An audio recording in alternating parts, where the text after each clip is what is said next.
711 Masehi, pasukan Spanyol dan pasukan Umayyah bertemu di wilayah Sungai Barbate.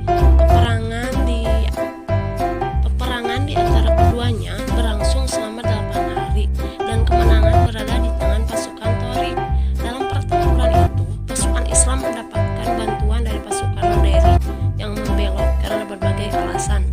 Pasukan Islam melanjutkan ekspansinya menuju wilayah Toledo, Spanyol.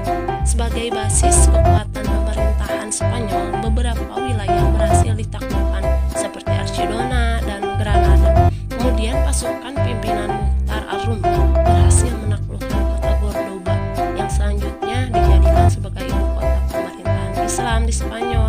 Setelah kota-kota penting di Spanyol dapat ditaklukkan oleh pasukan Islam, secara politik wilayah Spanyol telah berada di bawah kekuasaan Khalifahan Bani Umayyah.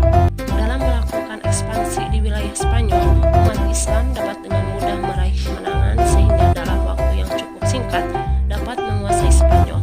Ada beberapa faktor yang membuat proses penaklukan Spanyol oleh umat Islam berjalan mudah. Salah satunya dengan dukungan dari penganut agama lain seperti Yahudi yang merasa tertindas oleh kekuasaan Visigoth. Penguasa sebelumnya tidak toleran terhadap agama di luar Kristen, bahkan penganut Yahudi sebagai komunitas terbesar masyarakat Spanyol dipaksa dibaptis menurut agama Kristen, dan yang mereka menolak akan dibunuh. Dengan munculnya agama Islam, mereka merasa terbebas dari peraturan-peraturan sebelumnya sehingga melakukan pemberontakan membantu penglengseran pemerintahan Visigoth. Faktor lainnya karena pasukan Spanyol tidak memiliki semangat dalam berperang. Selain itu, terjadi perselisihan di dalam pemerintahan Spanyol.